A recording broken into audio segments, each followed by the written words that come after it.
Hey, good people, how's it going? Hope everyone is doing well today. So glad you're here with me today. This is Coach Cookie, your life and relationship coach. Thanks for tuning in to today's episode of Rising Higher. Today, we're just going to chit chat about life, relationships, and I'm going to give you some snippets for success to not only help you to survive, but to help you thrive. Now, in today's episode, I want to focus on why men are avoiding marriage. But before we discuss that, let's talk about why the narcissists hurt people. This is from last week's episode. Now, the high points from that episode was that the narcissist has this vicious superego that attacks him all the time and tells him horrible things like you're worthless, no one likes you, you're the scum of the earth, you're a terrible person, and there's nothing good about you. So when the narcissist finds a partner, the narcissist takes all the things that he's hearing from his superego and he puts it off on his or her partner in order to make themselves feel better. Now, the sad part is that this is the only way that they know how to make themselves feel better, so they would never stop doing it. And in essence, this is why they hurt people. If this is something that sounds interesting to you and you want to learn more about, check out the entire episode. It's called Why the Narcissists Hurt People. Now, today on Cookie's Commentary, I want to talk to my listeners about being careful who you get dating advice from. We all have some families. We all have those family members and friends who get their friendship advice from magazine articles, books, television, movies, or even on social media. Now, the sad part is that none of these sources of advice deal with reality. It's all fantasy. That's not going to be really any help to you at all. Unless you have friends or family in a healthy, loving, caring relationship that you admire, it's not a good idea to get dating advice from them. Most of the time, your friends and your family get in miserable, toxic relationships by accident, and all you see is constant arguing and miscommunication. Most of these people are stuck in those relationships due to fear, financial reasons, or children. So when you ask them for advice, they're very judgmental and they will project their misery on you, and their main agenda is to keep you down. You know the old cliche, misery loves company. Their advice is usually negative because they don't have any experience about how beautiful a relationship can be. Another thing about getting advice from family and friends is that they are emotionally involved. Okay? So they're emotionally involved to the point where they don't want to see you hurt, so they're going to tell you what they think you might want to hear. They usually don't take the time to learn your heart, the dynamics in your relationship, and ultimately it turns out to be the wrong advice because it was based on their experiences and their story. It's also important to remember that there are a lot of professional therapists and psychotherapists that are only trained in how to deal with mental health and attachment issues and don't know the first thing about dealing with toxic relationships or a narcissist. They don't have that personal experience, so they can't relate to what needs to be done or said or what advice to give you. I can tell you from personal experience that going to a therapist that knows nothing about a narcissist abuse makes things at home worse. Been there, done that one. I'm a certified life and relationship coach, and I have experience with dealing with problems in romantic relationships, toxic relationships such as narcissistic abuse. I have experience dealing with problems in dating and problems with dealing with your children. I have even worked with individuals in same-sex relationships. I'm not saying that you have to pick me as your coach, but I want all my listeners to be careful who they decide to get advice from when it comes to relationships, because everyone does not have your best interests at heart, or they can't help you. And as a result, you continue to face the same problems. Okay? Okay, now today on Keeping It Real, I do have a question. And let me see here. Okay, I have a question from Kirsten. And she asks, and she says, "Hey, Coach Cookie, I hear everyone talking about the narcissist coming back to Hoover. I've been away from the narcissist for quite a while. I'm not interested in hearing back from him, but I have not been hoovered. I hear that this is part of the process, so why haven't I been hoovered?" This is a really good question, and yes, it is part of the process. I'm going to give you an answer in a two-part. I'm going to answer this in two parts. Um, A lot of the reason why you're probably not getting hoovered has a lot to do with how the relationship ended. I'm gonna give you a really good example. When I got in my relationships with the narcissist, I discarded them. And when I left, they knew that I was on to who they were and what they were doing. Now, I was in a few relationships because it took me a while to learn about the title narcissist. But once I got the full concept and I got the game down, knew who they knew that I wasn't having it. And they knew that I wasn't going to go along with the program. Once they know that you're up on their game, they don't want to risk hoovering you because they can't handle having their fragile egos cracked. Now, I do remember in one relationship I was in, and I left them and they sent me a gift with a card. And I believe that this was a Hoover test just to test the waters to see if I was going to respond. Of course, it didn't work because there was no response from me. They learned quickly that wasn't going to work. And that was the only experience that I've ever had as far as being Hoover. So remember, you may get subtle Hoovers just to test the waters. Okay, now the second reason they may not be hoovering you is because they have plenty of options for supply and they don't need you right now. But the thing about it is that if you went no contact and and they know that you know their game and you're not playing with them, it's very likely that you're not going to get a hoover. You might get a few subtle test hoovers just to test the water.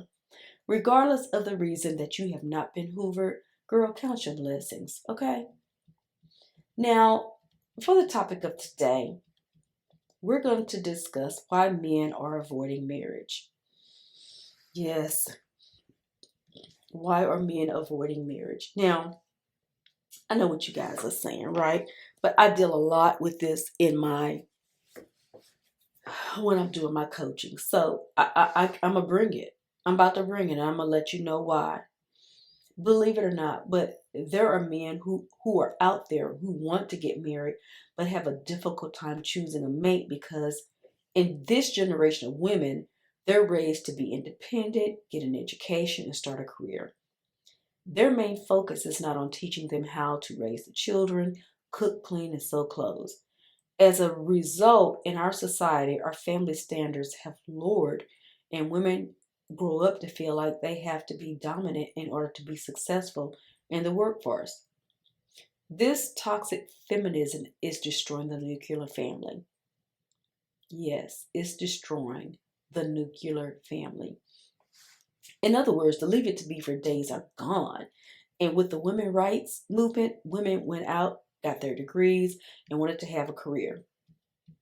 So as a result, the modern day woman that is educated has higher standards for men, and a lot of good men that are out there who may be ready for marriage and relationships, but they're not able to meet the high standards of the modern day woman. This toxic feminism movement and the high standards placed by the modern day woman have destroyed the nuclear family and has created broken homes in the majority of our society. With the feminist movement, it's made it harsher for men to the point where they look at the entire marriage situation as a setup for failure. So if a couple decides to separate or get a divorce, the men know that the courts usually favor with the women to get everything, and the man is left living from paycheck to paycheck, and if he misses a child support payment, he may go to jail. So the majority of the men have this subconscious fear of failure when it comes to marriage. This is one of the biggest reasons why in our society there's not a lot of value or emphasis put on the importance of marriage. So as a result, many men who have had or seen negative experiences in the past are not focused on the married life. They find the single life to be more appealing, which in essence means that they can do whatever they want to do whenever they want to do it. More than likely, the independent modern day woman may not realize it, but she doesn't make the situation any better because she has developed this masculine personality that they don't need a man and they can provide for themselves. I want my women to think about it. If you feel that way, why are you looking for a man? The concept goes against the man's nature. For all my independent women, when you go out on a date with a man that you're interested in, that you want to be serious with, and that is husband material, Okay? Stop saying, I got it. I can pay for my meal. When you let the man pay or take care of you, women, this doesn't mean that you're weak or needy. It means that you are putting yourself in a position to accept what a real masculine man is wanting to offer you. If you want a real man, you can't be scared or feel offended if men who want to love their ladies, take care of their ladies, and treat them like a queen. That's their job.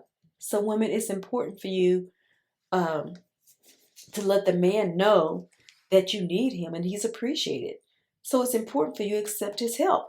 Mature masculine men love to be purposeful, useful, and productive. It's important to uplift, value, and respect the masculine men. Okay? You don't want any energy to come off like you don't care about them. When you do that, this puts a real man in a position to question, why is he there with you? But so often the men walk away feeling he doesn't have a purpose or doesn't feel appreciated. And when he's made to feel that way, he doesn't want to stay around. Okay? And there you have it. There's another reason why men avoid marriage. I hate to tell my modern day women, okay? You are your own worst enemy right now because you are so adamant about being aggressive and dominant, and you fail to understand this is not what men really want in a woman. Okay, now, Coach Cookie, I have worked hard for where I am today. I hear you. I hear you. So have I. And there's nothing wrong with being an independent, strong woman, competitive, fighting for your rights, fighting for the planet, and proving your point. The problem comes in when the female tries to bring those traits and that mentality in a relationship. Stop doing that, ladies. It's not going to work. It's hard for a man to find a woman who is not going to bring that mentality in a relationship. And this is one of the biggest reasons why they don't want to get married, because that is against their nature. When you are at work, you can be that person all day long. But when you're at home with your man or you're going out on a date, that same energy is not going to work. Okay, Coach Cookie, you're not making much sense. Okay, what are you talking about? Okay, let me break it down for you like this.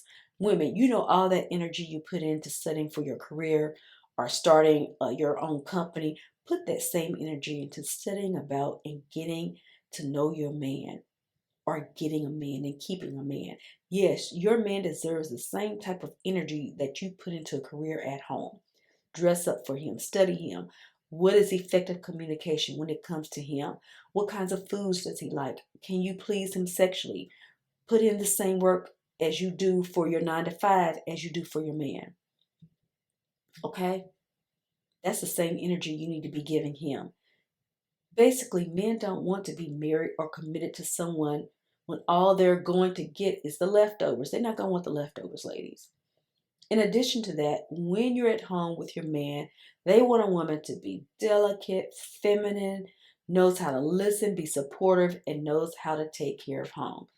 Don't try to be controlling or the authority figure unless you're dealing with the children or your employees on your job. Remember, you are his partner, so he doesn't need a dictator. So don't start telling him what he can and what he can't do, or what he should or what he shouldn't be doing. He doesn't need that, okay? I need for the women to start thinking about and being submissive. Being submissive is not a bad thing, ladies. It means that you love your man and that you're considerate of his feelings. Take time to be understanding and listen to what he has to say. Be supportive while giving him advice in a loving, caring manner. Successful, powerful women in the workforce know when to be quiet and know when to say less. Put that same energy in your man when you're at home. Chill out. You don't have to always be the driver. Give your man the steering wheel and trust that he's going to get you both where you're trying to go and ensure your safety and well being during the journey. It's time for you to rest in your femininity and let him be the Superman. Now, for a lot of my independent women out there, I know it. This is easier said than done. I know it.